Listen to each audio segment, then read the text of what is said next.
জীবন মানে যুদ্ধ, আর যুদ্ধ করেই আমাদের ড্রাইভারদের বেঁচে থাকতে হয়। এমন কোনো যুদ্ধ আমরা না করি যে যুদ্ধতে আমাদের প্রাণহানি হয়। আমাদের একটা মাত্র প্রাণ যদি চলে যায়, আমাদের পরিবারের কথা চিন্তা করি তাদের কি পরিস্থিতি হবে।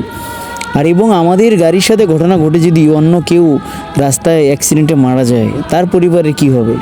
আমরা এগুলো চিন্তাধারা মাথায় রেখে গাড়ি চালাই ভাই। তাড়াহুড়া আমাদের কোনো দরকার নেই। আমরা নিরাপদে বাড়ি ফিরি, সুন্দরভাবে রাস্তায় গাড়ি চালাই। এই যে যে একটা অ্যাক্সিডেন্ট, মারাত্মক একটা অ্যাক্সিডেন্ট, ফ্লাইওভার থেকে গাড়ি পড়ে যাওয়া, এটি কিন্তু যেতে ব্যাপার না। কারণ নারায়ণগঞ্জের ওদিকে যে ফ্লাইওভারগুলো হয়েছে, ফ্লাইওভার দিয়ে সুন্দরভাবে একটা গাড়িকে পাসিং করতে পারে।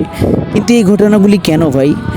এই ঘটনাগুলি ওভার স্পিড, তারপরে ঘুম, তারপরে মাথা গরম, বিভিন্ন কারণে এই দুর্ঘটনাগুলি ঘটে থাকে। আমরা মাথাটা ঠান্ডা রেখে একটু গাড়ি চালাই না, নিরাপদ বজায় রাখি, রাস্তায় দুর্ঘটনা কমাই না। হে আল্লাহ, তুমি সকল ড্রাইভারকে বোঝার তৌফিক দান করে দাও আল্লাহ।